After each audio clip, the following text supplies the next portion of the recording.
बिस्मिल्लाहिर्रहमानिर्रहीम। अस्सलाम वालेकुम। उम्मीद है कि आप सब खैरियत से होंगे। आज की जो हमारा डिस्कशन का टॉपिक है ये है बजट के हवाले से, और इसमें बजट के अंदर जो प्रॉपर्टी टैक्स में चेंजिंग की गई है आज हम उसको डिस्कस करेंगे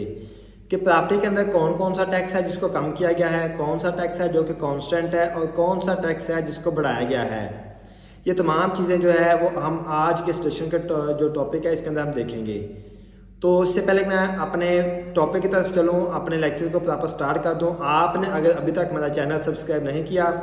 जल्दी से चैनल को सब्सक्राइब कर दें और बेल आइकन दबा दें ताकि जैसे ही अगली वीडियो अपलोड हो तो आप तक उसका नोटिफिकेशन पहुँच सके। तो चलिए नाज़रीन, बात करते हैं प्रॉपर्टी टैक्स के हवाले से। क्योंकि जब हमने बजट की स्पीच सुनी थी तो बज़ाहिर उसमें हमें यह लगा था कि जो प्रॉपर्टी के टैक्स हैं वो कम कर दिए गए हैं, विदहोल्डिंग टैक्स जो है वो कम कर दिया गया है। अब जब ये बात आ गई कि विदहोल्डिंग टैक्स कम कर दिया गया है तो लोगों ने ये समझना शुरू कर दिया कि विदहोल्डिंग टैक्स जो है वो तमाम था विदहोल्डिंग टैक्स कम कर दिए गए हैं, बायर के लिए भी परचेजर के लिए भी। लेकिन ऐसा नहीं है। गवर्नमेंट ने जो बजट अनाउंस किया उसमें असल में लोग जो है वो हमारी जो कौम है वो ये समझती है कि ये थोड़ा सा एक पॉइंट लेती है, पूरी बात को नहीं समझते और उसको उछाल के तो उसके जो है ना वो गलत अंडरस्टैंडिंग ले लेते हैं।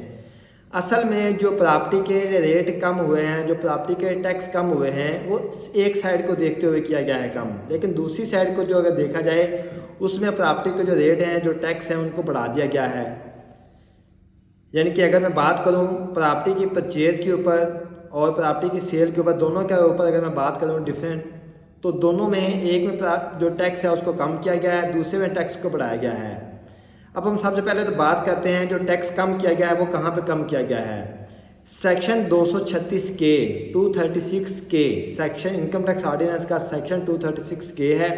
जो डील करता है परचेज ऑफ इमूवेबल प्रॉपर्टी, यानी कि जो प्रॉपर्टी की परचेज को डील करता है। अब जो बजट में अनाउंस किया गया था कि प्रॉपर्टी के ऊपर जो विदहोल्डिंग टैक्स है उसको कम किया गया है, तो वो इस सेक्शन की बात हुई थी, सेक्शन 236 के की बात हुई थी। यानी कि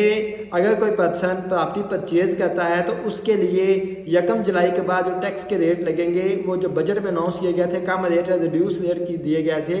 उसके मुताबिक रेट अप्लाई होंगे। अगर हम इसकी परसेंटेज की बात करें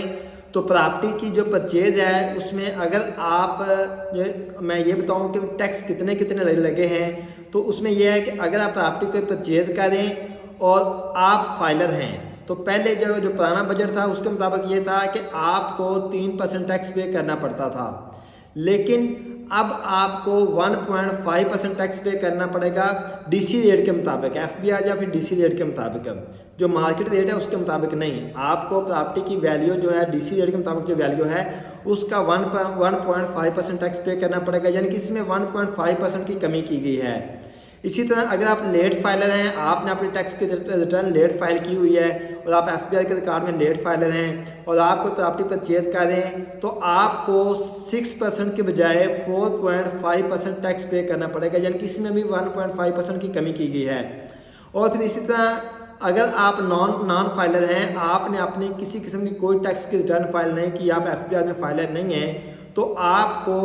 12% के बजाय 10.5% टैक्स पे करना पड़ेगा गवर्नमेंट को। और अगर मैं दूसरी साइड बात करूं प्रॉपर्टी की सेल के ऊपर, क्योंकि जाहिर बात है जब कोई प्रॉपर्टी परचेज करेगा तो उसके जो है ना वो अंडरस्टूड बात है कि कोई बंदा उसको सेल भी तो कर रहा होगा ना, कोई बंदा सेल करेगा तो कोई दूसरा बंदा परचेज करेगा। ऐसे कोई हवा से उठ के तो नहीं कोई चीज़ परचेज हो जाती, जाहिर बात है उसका कोई सेलर भी होगा। तो जो सेलर को डील करता है वो सेक्शन है 236C, यानी कि 236C सेक्शन है इनकम टैक्स ऑर्डिनेंस का। उसके तहत जो रेट हैं उनको इंक्रीज़ कर दिया गया है कि अगर मैं बात करूं 2025 के जो हमारा बजट अनाउंस हुआ था उसमें जो सेलर के लिए जो विदहोल्डिंग टैक्स था या जो एडवांस टैक्स था उसमें फाइलर के लिए 3% टैक्स था, लेट फाइलर के लिए जो है वो 6% था और नॉन फाइलर के लिए जो है वो यानी कि 10% टैक्स था। अब क्या किया गया है, अब इसको चेंज कर दिया गया है। अब क्या है कि अगर कोई बंदा जो अभी नया बजट जो 1 जुलाई से अप्लाई होगा, 1 जुलाई 2025 से अप्लाई होगा, उसके मुताबिक अगर कोई बंदा प्रॉपर्टी सेल कर रहा है और वो फाइलर है तो उसको 3% के बजाय 4.5% टैक्स पे करना पड़ेगा, यानी कि बायर के लिए 1.5% कम किया गया है और सेलर के लिए 1.5% ज़्यादा कर दिया गया है।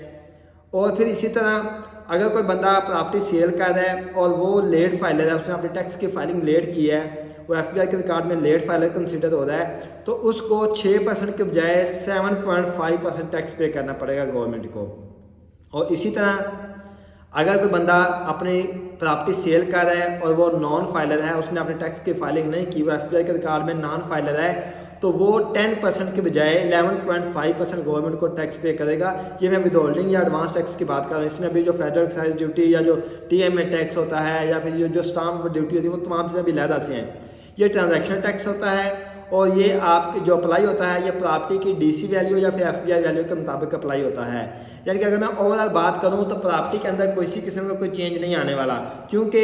जो जहां पे प्रॉपर्टी पहले स्टॉक थी वहां पे अभी भी स्टॉक है, क्योंकि जो जहां पे प्रॉपर्टी की परचेज के ऊपर टैक्स को कम किया गया है, उसी तरह के अगेंस्ट जो है वो प्रॉपर्टी की जब सेल होती है तो वहां पे सेम रेशो के साथ प्रॉपर्टी का जो टैक्स है उसको बढ़ा दिया गया है। यानी कि जहाँ पे प्रॉपर्टी आप परचेज करते हैं तो आपको 3% के बजाय 1.5% टैक्स देना पड़ेगा। वहाँ पर जो दूसरा बंदा जो प्रॉपर्टी सेल कर रहा है उसको 3% के बजाय वहाँ 4.5% टैक्स पे करना पड़ेगा। अभी ये फाइनल जो बजट है ये सिर्फ अभी अनाउंस हुआ है, अभी इसके ड्राफ्ट जो है ना वो असम्बली में गया है, कबीना में गया है, इसका अभी अप्रूवल होने का इंशाल्लाह जैसी अप्रूवल होती है फिर जो भी जो रेट डिसाइड होता है उसके ऊपर हम इंशाल्लाह एक बार दोबारा से डिस्कशन करेंगे कि फ़ाइनल इस बजट में क्या क्या रेट डिसाइड हुए हैं। तब तक के लिए अल्लाह हाफिज़, अस्सलामु अलैकुम।